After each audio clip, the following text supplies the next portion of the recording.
you want to learn more about effective management, head over to mattsingers.com and sign up for my free management training. Welcome to the Mad Singers Management Podcast from madsingers.com, where entrepreneurs and business managers learn and share. If you like the show, don't forget to leave a review. Hello, and welcome back to the Mad Singers Management Podcast. Today, I'm joined by none other than Donald Kelly. Welcome, Donald. Oh, Matt, thanks so much for having me, man. I appreciate it. I appreciate it a lot, and I'm super grateful to be able to be here and share some wisdom with the audience. Fantastic. Now, Donald, believe it or not, there's people around the planet who don't yet know who you are. Would you mind doing a little bit of an introduction? So yeah, man. They get to know. No. I know that a lot of people don't know about me, and that's totally fine, guys. So my name is Donald Kelly. I run an organization known as the Sales Evangelist. We started a podcast back in 2013. Yeah, there were podcasts back then, and it just grew. I was a software sales rep that was doing really well. I started sharing what was working for me, and as a result of that, I started getting coaching opportunities, speaking opportunities, and started consulting with companies, and it grew our consultancy. So now we have a 14 individual team, and we do consulting and sales training. Most of our clients come through our sales training programs. We run cohorts or workshops, and they sign up and come through one of those programs. And we also do one-on-one coaching after they go through things like that. And we also have TSC Studios, which is a podcast production studios. Because we were doing it so well, people started asking us if we could produce shows for them. So we have our production studio produces that for some of our clients. So I run the Sales Evangelist and TSC Studios. Perfect. That sounds like a lot of fun. It is. The moment it gets boring, that's when I stop doing it. And it hasn't been boring yet. So Awesome. So sales training. So who are typically your clients, Donald? Like, is it mostly entrepreneurs, or who's typically your clients when it comes to sales training? We get a mix of everything. But I would say the most people that we focus our marketing efforts on are for sales reps and sales leaders, medium size and so forth, bigger companies. However, a segment of our community, people that we have served, is also small business owners and entrepreneurs, because I fell in that category, and a lot of people that I started to speak with and work with were in that category, and I knew some of the struggles. So we have clients in that area. Probably say about if we were going to say numbers wise, probably about the 20% compared to the 80% the other.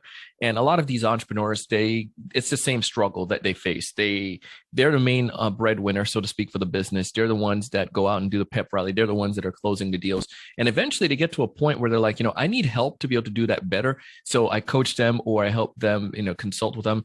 And an example came last week. One of our new clients, they've been in a situation where they were selling, but now the sales leader the business owner don't want to do the selling. So she's transitioning out of that role and having other individuals, but it's hard for her to take everything she has in her head and create processes. So we go in as a consultant and help them create the sales process when they're small business owners or entrepreneurs. And then some of those people come through some of our workshops as well, where they can learn and grow and improve their selling skills. So hopefully that makes sense. Sounds very familiar, and I think most entrepreneurs at some point when they grow their business go through that cycle, because typically for most entrepreneurs at least, you have to learn to sell at least the basics, right? Because else there's no money coming in. So yeah, I think that's where sometimes people try to pawn that part off. And no matter where you go, how big you get, you are still the main salesperson for your organization, whether that's selling your team on what they need to do and the vision so that they can go out and talk to the prospect, or even if you're doing the things like this, like, I go on podcasts and I'm the cheerleader for the organization. People see me. That's in some form selling. And usually that leads to opportunities where if I'm speaking at a conference or whatnot, people might ask me and want to learn about our company. You got to be your salesperson. And no matter who you are, you must be a seller if you're a business owner. Yeah, totally agree. Yeah. So Donald, before we kicked off, we were talking a little bit about time management and so on. That's something that you guys have focused a lot on. So do you want to share a little bit about what you've been doing and what you've come up with here in the pandemic? Yeah, let's talk about the problem with that, man. Like one of the big challenges and I'm speaking about stuff that I've seen, right? I sometimes even on a day-to-day basis, like I write down, or I might have in my head, like I have a bunch of things that I want to get accomplished. Maybe it's like, 25, 30 things that as a business owner, and that's probably being a little conservative on that number, but you have all these things, you wake up and you're like, okay, I want to accomplish all of these things today. Now, what tends to happen is that you get pushed with the fires. So all of a sudden you're working throughout your days. You have these 30 things in your head. You may write down some of them that you remember to write down. And then you have these fires that starts blazing, and, clients have questions or things pop up. And then you obviously have those squirrels, like, maybe there's you get an email about this new software that you can use in your business that can help make life easier. So you get pulled down these rabbit holes. And next thing you know, of the 30 things you have on your day scheduled, you only are able to accomplish maybe like 5 or 10 of them, really, because all the distraction. And when you look back on the day, you feel so overwhelmed that you didn't complete the things that you were supposed to. Now, tackle this on when you have a team and your teams are doing that. You have team members who maybe now in the pandemic are working from home, and they also have the distraction of doing laundry, of going to the store, of the roofers coming over and taking an estimate for the roof, or taking out the trash. And in addition to that, jumping on the Zoom meetings that are going back to back. And next thing you know, it feels like they're not getting their things accomplished. If what I'm saying making sense to anybody out there, just give me a yeah. Okay. Hopefully I heard a lot of people say yeah on that one, because it's that same challenge. So what we've come to realize is there are several pieces, and I might go over several things with you. So top 3 things that we've seen in our company, and maybe give you a bonus one that's worked for us. Number 1, we focus on doing the most important things. And that comes down to our team being efficient at planning. Now, the way that we do planning is a little bit unique, right? And maybe a lot of you do it as well, but let's go back to the checklist problem. Many of us we plan out everything, we might write a bunch of checklists, or we might have it in our head. Like, these are the things we want to do.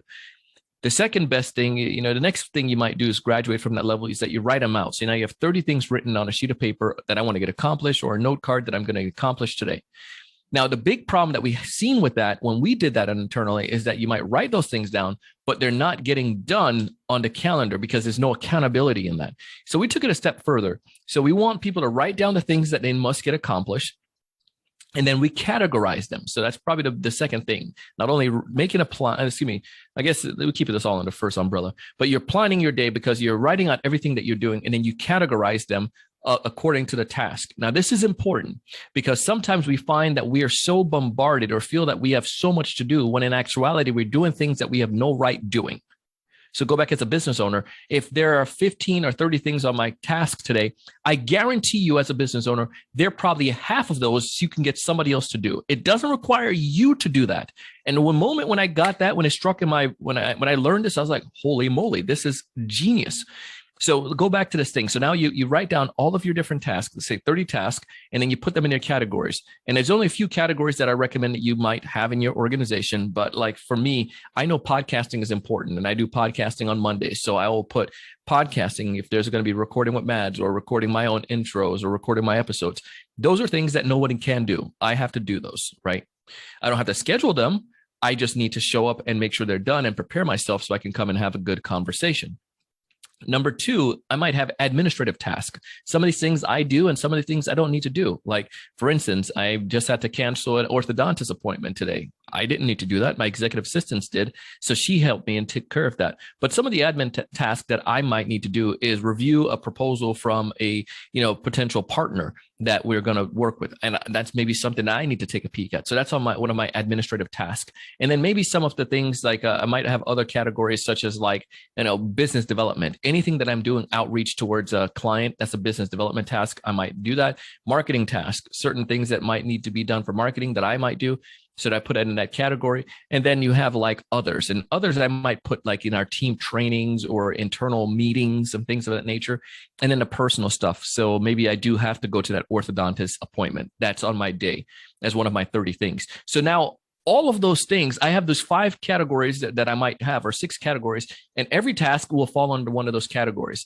Now, your categories may be different because you may do certain more tasks, or maybe you don't have certain tasks that you have. You can pawn those off. Or like, say, for instance, in my case, sometimes it's client meetings. So if it's training for a client or doing a workshop, that falls under the client category, right? So so now every task that I'm doing, I can put the 30 tasks, I put a category next to them and I put those categories there. And then the ones that as I look at that and I say, Mads, man, these 30 things on here, when I look at this, yeah, half of them, 15, I don't need to do. Can I get somebody else or other people on my team? And I just pawn those activities off. Now I just cut my day in half. And now I'm hyper focusing on the things that matter the most. Of those 15 things that I'm doing today, which one of those things are the most difficult? And that's the one I tackle first. As I'm tackling those things, it makes my life so much easier. But then the addition, the caveat here is now that I know what task that I'm doing, the ones that I am supposed to do based on the category, the second piece is to put them on the calendar for a specific time period, because most people, when they have the task written down, it's beautiful and it's nice and all. But when you don't have that accountability, like I might say at 3, like if I have to go to a meeting or if I have the opportunity to meet with Matt today at 1 p.m., it can't change. It's 1 p.m. If it's another meeting that doesn't necessarily have a time, I might say, well, fill out this application. I know I can do this throughout the day sometimes, so I'm going to do it. And next thing you know, it ends up as one of those things that don't get completed. But the key, though, is to put it on your calendar at a specific time period. So that's like the big piece when it comes towards planning. The first piece that I would share with you, one of the things we're discussing internally, and I'll talk to you about the next one after a little bit. But I want to surface for some air here and to answer some questions that might come up, Matt. Totally. Yeah, I would totally agree with you. So I was a little bit in the beginning. I was like, at what point are you kind of surfing back? Because there's two key things with what you've said, right? Number one is actually doing the right things, because I think a lot of the time, particularly when I work with entrepreneurs, they have these to-do lists of 50 tasks, and realistically, it's not even if they can pawn them off, but there's just a lot of stuff people do that ain't moving the needle. All right. So again, it's very, very important to understand like what is your priorities at the moment, and make sure. So the way I look at it is if the priorities in my business right now is marketing, for example, I want to make sure that 70 to 80% of the things in my schedule, in my calendar, is related to marketing. So it's really I love that. Understanding your core priorities and making sure you do the right things, because a lot of the time people are busy being busy, but it's not necessarily what grows the business. And obviously delegating and all that is great. However, even with delegation, there's things that maybe you shouldn't do and maybe no one else should do it because it shouldn't be done in the first place, right? So actually understanding the business priorities and where you're moving at a point in time, I think is extremely critical, right? Oh man, I think you're right there, because I think as a business owner, you need to know it's kind of difficult sometimes to push something off if you don't know what is supposed to be done, right? So especially when you're starting off from the ground zero, it's like, go back to the sales idea. Like I still do sales, but I do have my business development reps. But when I first started off, I was doing all of it. I was scheduling the appointments and I was closing. Now, fortunately, I have people that can work for me that can help to do some of those outreach. I get a chance to meet with those people and to close the deals, because that's where I'm unique to the business. And my team is continuing to grow and develop, and they're advancing and they're starting to close some of those deals on their own. But at the very beginning, I needed to know how to do that. And so once I did that, now I could train someone. Some of the things I don't like, when I ran the podcast, I was editing the podcast, I was producing the podcast, I was, writing the show notes, I was creating the design artworks, I was, trying to sell, I was doing all of that. But now, fortunately, I learned it. I understand what it's supposed to do. Worst case scenario, if something goes wrong, I could jump in and fix it, but I don't need to. So I totally agree with you there. Like some things you may be unique, and some of you may be great editors. And if that's the thing you want to do, go ahead, go edit. Like just edit the shows if that's your thing. And if no one else in your team. I'll probably disagree a little bit here. So please. When you grow the biggest businesses, the way you do that is by delegating things and delegating responsibilities that you don't know. All right. And generally, sort of in the whole online business world, there's this misunderstanding, in my opinion, that you have to figure out how to do something before you can hand it off to someone else. But I can promise you, the CEO of IBM is not sitting figuring out what every individual in IBM is doing and handing it off to them. Right? No, agreed. I agree. I'm just saying, like, if you're starting off like day one, you don't have that money, you don't have the capital, figure it out. And then you can start, handing that sucker off so you can know. But definitely, like when I started doing some of the things in my company, like my books, I didn't need to know how to do my books. I did understand, like, I did understand how the money comes in and how the money goes out in the software, but I didn't need to learn GAAP. I got my bookkeeper to learn that, but I did understand enough so I can keep myself abreast and up to date. But you're definitely right. I mean, I agree with that concept, but I think it's when you're starting off from ground zero, you have nothing. It's important that you understand at least how to function in those areas. Because then you find, I've found people who have done things and try to push money onto something and they didn't understand it themselves. And it's the end of the job not getting done right. They wasted money hiring somebody. And it's like, figure it out. Like if you got IBM money, by all means, shoot, I'm gonna get a talent to do that for me. Delegate it. I think it's more a question of the mindset, right? Yeah. Because the whole thing is that let's say you don't know how to build a website. Yeah. Now, the amount of time and effort it would take you to learn to build a basic website and do all sorts of basic things just to be able to teach it to someone else is generally not a financially, even when you have very little money, it's not a good investment of time in general, right? So it's more, for me, it's more the mindset that it's important that people understand that, you can definitely get someone to do something, even if you don't understand it. I did that when I started my podcast. I literally found someone who had never heard of a podcast before, and I delegated the responsibility to her to be responsible for our podcast. Now, I did that because I didn't want to, it wasn't worth my time to sit down and figure it out, right? And I think I get what you're saying with the beginning, but I think the whole problem that I have with it is the fact that people continue to do that throughout their business. And I'll see people who have 20 staff members who are still doing exactly the same thing. They're trying to figure everything out. And the problem is, as a business owner, when you understand it all the question lands on your desk. Yeah. and that is not good. Yeah. And I think I love the idea you share, that a mentality or the mindset behind it.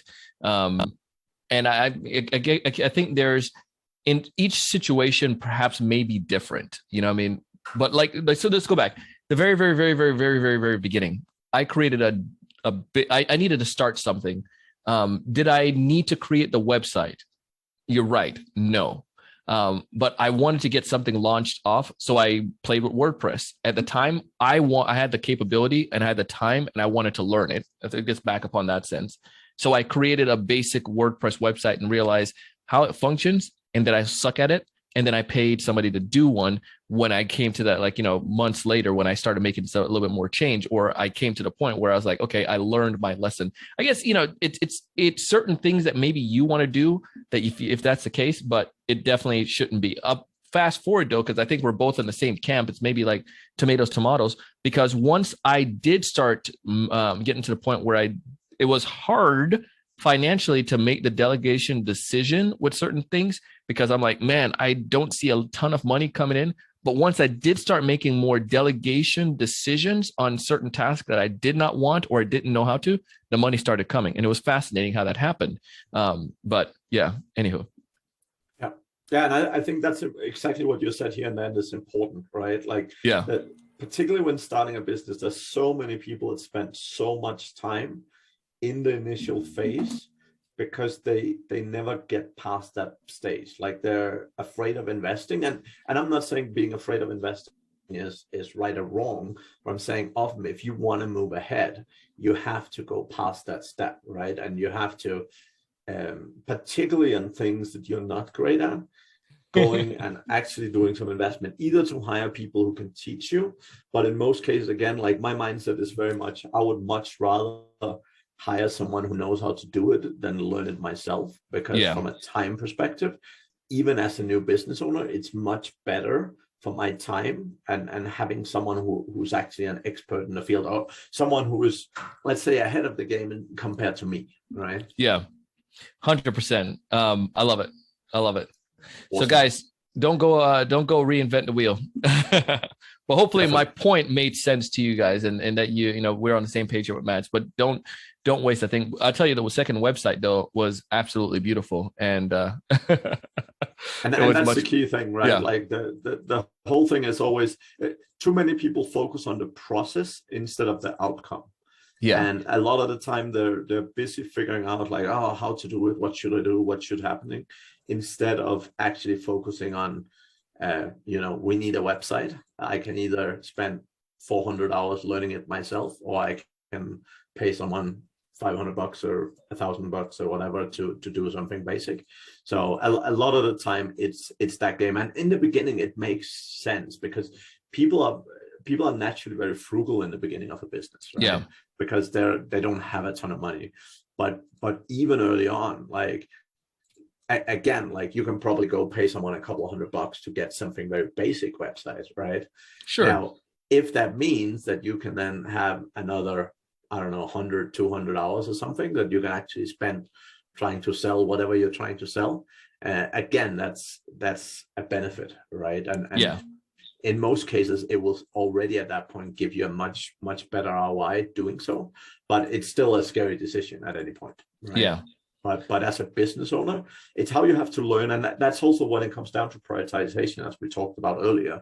It's the same thing. You need to not just look at, oh, all this stuff needs to happen, but you really need to look at what are the key things. And I typically have 2 to 3 things on my to-do list each day. And I do that because I basically schedule in between 3 and 4.5 hours a day. So I basically have 3 slots in my calendar at the max. And they're either 1 hour or 1 hour and a half. Amazing. And those 3 slots are dedicated to do either 2 or 3 very important tasks. Love it. And the whole thing is, if you only have 2 or 3 things that you must do every day, right? My experience is, 1, you can do them. And 2, what it does is it frees up my mind. Like, I end up obviously doing a ton of smaller stuff as well, but I do that outside the most important things. All right. So when you're doing the most important 2 to 3 things every day that you know is moving the business forward, then you still have plenty of time to fight some fires. You still have plenty of time to check your email, because I've seen so many people who literally schedule it out every half hour of their day. But the problem is they then don't plan time for fires. They don't plan time for emails. They don't plan time for some employee suddenly having a problem or something. And then it screws everything up. And then they're like, oh, I didn't get anything done. And they end up working, 100 hours a day and stuff like that, which isn't effective. Well, you took my second point then. This is from the book, 15 Secrets Successful People Know About Time Management. And it's Kevin Cruz. And it's something that we adopted. Kevin Cruz had, in his book, he had quoted the CEO of LinkedIn, and forgot his name, what he was doing at the time. The CEO was that he was budgeting in 1 hour in the morning and 1 hour in the evening, in the afternoon, for absolutely nothing. Like, there was going to be, or I think maybe it was 1 hour total per day or whatever, but there's the time, whatever you want to break it up. But he did that. The concept that Kevin Cruz used was he took his calendar and put his calendar into 15-minute chunks. So then I might say, it broke up his time towards that. So I might say 2 15-minute chunks on my calendar I'm dedicating to absolutely nothing as a buffer zone in the morning, and 2 15-minute spot on my calendar in the afternoon, I'm buffering for absolutely nothing. So it can give room for like the give. If anybody ever lived out west or a place where they have earthquake, sometimes the building's not rigid. They have opportunities to be able to be a little bit flexible. So it can kind of sway in case there's an earthquake or whatnot. And it's the same concept with your schedule. If it's like totally stacked, like you're talking about, because I've done that too, right? Matt, where we had every day for 12 hours, like back to back to back. And especially in the COVID era, you got these zoom. And it's like, next thing you know, you get a flat tire and the whole thing just collapses, so to speak, or some issues happen. But putting that block, and in my team, we just put a block. They know when they see block on a calendar, that's Donald has open time for him to do stuff. Don't mess with that block. Just leave it there. It's as if it's a meeting itself, if that makes sense. And obviously sometimes I can absorb that, and, things will, a meeting might run over, but I can take care of that. Or there may be another task that come up that I need to take care of. I was like, okay, I know I have some time later today at 3:00 today. I have a block. I'm going to go ahead and take care of that. You know what I mean? But so the concept there is, 1, use the timing, that 15-minute chunk, and then 2, plan room for error with that. And then the third piece, the third one that I want to kind of go over when it comes to what we've been doing internally when it comes towards like planning, is a lot of people don't do this, but it's kind of like giving like a daily recap and prepping for the next day. So looking at my day and saying, what did I accomplish today? And then what can I plan for tomorrow? Because the last thing you want to do is plan tomorrow when tomorrow begins, plan it out today so I can help take care of the things that's going to be necessary for tomorrow. So the last 30 minutes of the day, take that few minutes or 20 minutes, and now you don't have to fully plan the next day. You can come in and you can hit the ground running. My top 3 things I want to get done in the morning are blah, blah, blah, because I did this yesterday. I put it on my calendar, and make sure those are available. And also tied with that is schedule in your fun times as well. I think it's good for our mindset these days, right? And our mental sanity. So I might scheduling, Friday, we're having a team lunch. We're going to go out and get lunch. Or tomorrow, I'm going to schedule this. Like for me today, Mads, like at the end of today at 4:30, you know what I'm doing? I'm running to the beach. My office is downtown, and we're in West Palm Beach, and the ocean. We run on Palm Beach Island. It's about a 3-mile run altogether. So at the end of my day, that's my nice thing. 4:30, I got my gym bag, change out of my clothes, run into the ocean, and that's it. My family will meet me there and pick me up. So nice. Anyways, but things like that, scheduling your fun time, because it gives you that mental break and a mental sanity. So those top 3 things is planning out your days, categorizing those days, and then putting the date, putting a specific task on the calendar at a specific time. Number 2, making sure that you have the 15-minute chunk, applying that concept, or you can use 30-minute chunks, whatever you want to do. But then giving yourself also some time for room for error. And then the third piece is making sure you have some time for fun. But in addition to that, not only the fun is making sure that you losing my train of thought here. I just said it too. But that you have the time for fun, but in addition to that, you're making sure that you're planning effectively, doing the right things, and so forth. If you're doing this consistently, it's going to help you out. And when you have the team members who are remote, that makes such a big difference with your remote team members, because then now they're applying these things at home, and you don't have to babysit anyone anymore, because people know. But it must be a team culture that we plan and that we're organized. And it's planning your day before. That was the third one, planning your day before, as well as giving time for fun. But if you have this culture built into your organization, it helps everyone to be a person accountable for themselves. And then obviously getting the right team members too, like the mission. If you're going to have people that you're going to need to babysit, then you have a problem anyways on your team. But you get the right team members who are there for the vision. Like for instance, our vision, we believe that anyone can sell and can sell effectively, but a lot of people just don't know how to do so. Our mission is to be able to find those people and help them to recognize that there's a way that they can sell, and we want to guide them towards that path. So all of our team members, they do that. We strive for excellence in all that we do, and we know that planning is important so that we can best maximize our time to help the people to the most of our ability. So all of those things tie back towards our mission. When people are infused with that, they're going to work not because they have to, because they want to. They feel that vision. So anyways, thoughts, feelings, questions there on that? Totally. No, I agree. And I again, so much of particular entrepreneurial, and it's often lack of management skill or management knowledge, right? But a lot of the time entrepreneurs are very busy with, focusing on the time and sometimes even the schedule. But my recommendation is always focus on output. All right. So a schedule can definitely help people get a better output, but reality is, as a business, you're looking for the output, right? You're looking for people to be worthwhile to the organization. And if that requires them to, generate a certain output to be so, you're much, much better at focusing on the output from day one and making sure that the organization is output driven rather than just focus on, do this task and so on, right? But when you actually have an organization that's output driven, where the goals for each individual is what they need to deliver, then the whole scheduling piece also becomes a lot easier, because you're basically just helping people be more effective. But the key thing for me is always get away from looking at the clock and focus on looking at the actual output that you're in need of, right? Good stuff, man. I love it. Excellent.